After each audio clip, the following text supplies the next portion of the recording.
ಎದ್ದೊಳ್ತಿದ್ದಂಗೆನೆ you feel ನಿಮ್ಮ ಬ್ಯಾಕಲ್ಲಿ ಏನೋ ಹಿಡಿದಿರೋ ತರ ಇದೆ ಅಂತ. ಇನ್ನೊಂದೇನಪ್ಪ ಅಂತಂದ್ರೆ ಸಿಟ್ಟಿಂಗ್ ಜಾಬ್ಸ್, ಯಾರು ಬೆಳಗಿಂದ ಸಾಯಂಕಾಲದವರೆಗೂ ಕೂತ್ಕೊಂಡು ಕಂಪ್ಯೂಟರ್ ಮುಂದೆನೆ ಕೆಲಸ ಮಾಡ್ತಿರ್ತಾರೆ ಅಂಥವ್ರಲ್ಲಿ ಕೂಡ ಬ್ಯಾಕ್ ಪೈನ್ ಬರೋ ಚಾನ್ಸ್ ಇರುತ್ತೆ. ಇದಲ್ಲದೆ ಒಂದು ಇಂಪಾರ್ಟೆಂಟ್ ಸಂಗತಿ ಏನಪ್ಪಾ ಈ ಮಾರ್ನಿಂಗ್ ಸ್ಟಿಫ್ನೆಸ್ ಅಂತಂದ್ರೆ, this is a very important symptom in a very dangerous condition. ಏನದು ಡೇಂಜರಸ್ ಕಂಡೀಷನ್?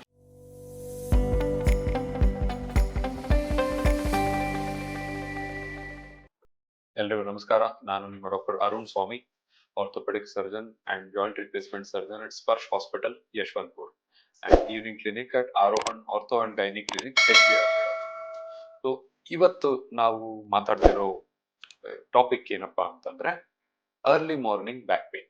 ಇವಾಗ ನಾವು OPD ಕುತ್ಕೊಂಡ್ವಿ, 100 ಜನ ಪೇಷಂಟ್ ನೋಡಿದೆ ಅಂತಂದ್ರೆ 100ರಲ್ಲಿ ಮಿನಿಮಮ್ 50% ಅಷ್ಟು ಜನ ಬರೋದು ಬ್ಯಾಕ್ ಪೇನ್ ಇಂದ. And next thing, back pain ಅಲ್ಲೂ ನಾನು ಹಿಂದಿನ ವಿಡಿಯೋದಲ್ಲಿ ಶಯಾಟಿಕಾ ಬಗ್ಗೆ ಹೇಳಿದೆ, ಬಟ್ ಸ್ಪೆಸಿಫಿಕಲಿ ಆ ಬ್ಯಾಕ್ ಪೇನ್ ಇರೋರಲ್ಲಿ 50% ಜನಕ್ಕೆ ಜಸ್ಟ್ ಬೆಳಿಗ್ಗೆ ಎದ್ದ ತಕ್ಷಣ ನನ್ನ ಬ್ಯಾಕ್ ಸ್ಟಿಫ್ ಅಂತ ಅನ್ಸುತ್ತೆ sir, I am not free.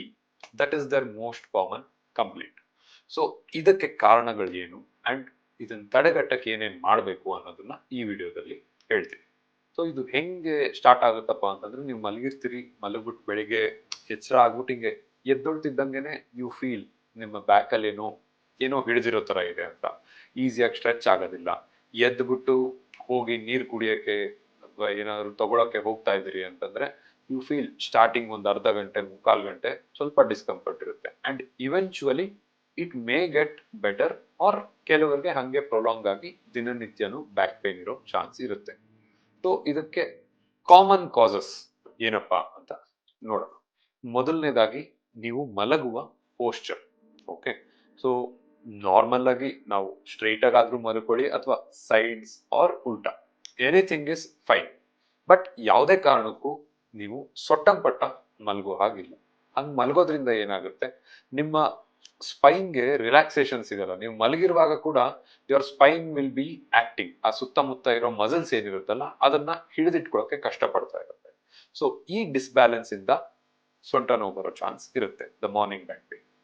Second thing, ನಿಮ್ಮ ಮ್ಯಾಟ್ರೆಸ್, ನೀವೇನ್ ಮಲ್ಕೊಂತೀರ ಆ ಮ್ಯಾಟ್ರೆಸ್ ಕೂಡ ಮ್ಯಾಟರ್ ಆಗುತ್ತೆ. ಸೊ ಏನಪ್ಪಾ ಮ್ಯಾಟ್ರೆಸ್ ಅಲ್ಲಿ ಏನಂತ ವಿಶೇಷತೆ ಅಂತಂದ್ರೆ, ಇವಾಗ ಎಲ್ಲರೂ ಪ್ರಿಫರ್ ಮಾಡೋದೇನು, ಫುಲ್ ಹತ್ತಿ ತರ ಇರುವಂತ ಸಾಫ್ಟ್ ಮ್ಯಾಟ್ರೆಸ್ ಅನ್ನ ಪ್ರಿಫರ್ ಮಾಡ್ತೀವಿ.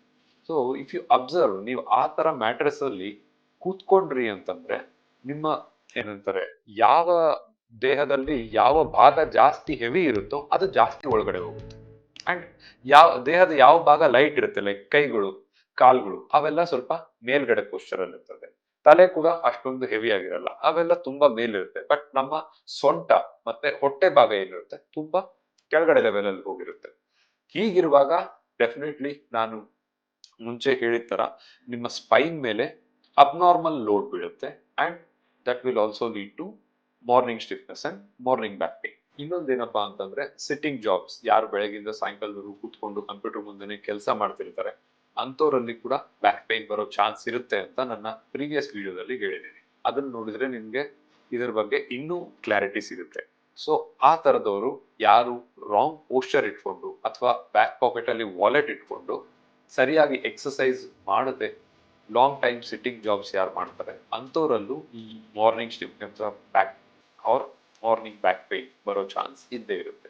ಇದನ್ನ ನೀವು ಇವಾಗ ಇಗ್ನೋರ್ ಮಾಡಿದ್ರಿ ಅಂತಂದ್ರೆ ಇವೆಂಚುಯಲಿ ಅದು ಬರೀ ಮಾರ್ನಿಂಗ್ ಅಲ್ಲ, ದಿನನಿತ್ಯದ ಸೊಂಟ ನೋವು ತರ ಆಗುತ್ತೆ. ಇದಲ್ಲದೆ ಒಂದು ಇಂಪಾರ್ಟೆಂಟ್ ಸಂಗತಿ ಏನಪ್ಪಾ ಈ ಮಾರ್ನಿಂಗ್ ಸ್ಟಿಫ್ನೆಸ್ ಅಂತಂದ್ರೆ, this is a very important symptom in a very dangerous condition.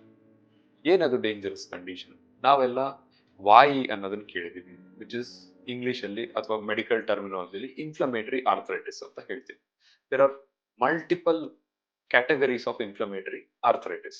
ಅದರಲ್ಲಿ ಒಂದು category is called spondyloarthropathy ಅಂತ ಹೇಳ್ತೀವಿ. ಸ್ಪಾಂಡೈಲೋ ಅಂತಂದ್ರೆ ಸ್ಪೈನ್, ನಿಮ್ಮ ಸ್ಪೈನ್ ರಿಲೇಟೆಡ್ ಆರ್ಥರೈಟಿಸ್. ಇದು ನಿಮಗೆ ಇದೆ ಅಂತಂದ್ರೆ ಇದರ ಮೊದಲ ಲಕ್ಷಣನೇ ಮಾರ್ನಿಂಗ್ ಸ್ಟಿಫ್ನೆಸ್. ಇದ್ರ ಲಕ್ಷಣ ಹೇಗಿರುತ್ತಪ್ಪ ಅಂತಂದ್ರೆ, ನಿಮ್ಗೆ ಹಗಲೊತ್ತಲ್ಲಿ ಕೆಲಸ ಮಾಡುವಾಗ ನಿಮ್ಗೆ ಯಾವುದೇ ರೀತಿ ತೊಂದರೆ ಇರಲ್ಲ, ರಾತ್ರಿ ಮಲಗುವಾಗ ಕೂಡ ಯಾವುದೇ ರೀತಿ ತೊಂದರೆ ಇರೋದಿಲ್ಲ. ಆದರೆ ಯಾವಾಗ ನೀವು ಬೆಳಿಗ್ಗೆ ಎದ್ದೊಳ್ತೀರಾ ಎದ್ದ ತಕ್ಷಣ ಯು ಫೀಲ್ ನಿಮ್ಮ ಸೊಂಟ ಅಷ್ಟೇ ಅಲ್ಲ, ಹೋಲ್ ಸ್ಪೈನ್ ಸ್ಟಿಫ್ ಆಗಿದೆ ಅಂತ ಅನ್ಸುತ್ತೆ. ಅಂಡ್ ಮೆತ್ತಗೆ ಆಕ್ಟಿವಿಟಿ ಮಾಡ್ತಾ ಮಾಡ್ತಾ ಅರೌಂಡ್ 30 to 45 minutes ಆದ್ಮೇಲೆ your back feels completely free. So this also mimics morning back pain ಅಂತ ನಾನು ಏನ್ ಹೇಳ್ದೆ ಇಷ್ಟೊತ್ತು. ಇದು ಮತ್ತೆ ನಿಮ್ಮ ಇನ್ಫ್ಲಮೇಟರಿ ಇವೆರಡೂ ಒಂದೇ ತರ ಅನ್ನಿಸ್ಬೋದು, ಬಟ್ ಅದನ್ನ ಹೇಗೆ ಡಿಫ್ರೆನ್ಶಿಯೇಟ್ ಮಾಡೋದು ಅನ್ನೋದನ್ನ ನಾನು ಹೇಳ್ತೀನಿ. ಸೊ ಈಗ ಇನ್ಫ್ಲಮೇಟರಿ ಮತ್ತೆ ಮೆಕ್ಯಾನಿಕಲ್ ಬ್ಯಾಕ್ ಪೇನ್ ಹೇಗೆ ಡಿಫರ್ ಮಾಡೋದು ಅಥವಾ ಹೇಗೆ ಅದರ ಯಾವುದು ಅಂತ ಕಂಡುಹಿಡಿಯೋದು ಅಂತ ಹೇಳ್ತೀನಿ.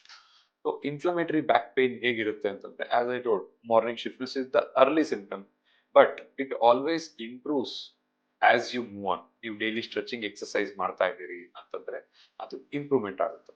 ಎರಡನೇದೇನು, ನೀವು ಎಷ್ಟೇ ಎಕ್ಸರ್ಸೈಸ್ ಮಾಡಿದ್ರೂ ಸಹ every day morning you are getting the back pain. That is the second thing.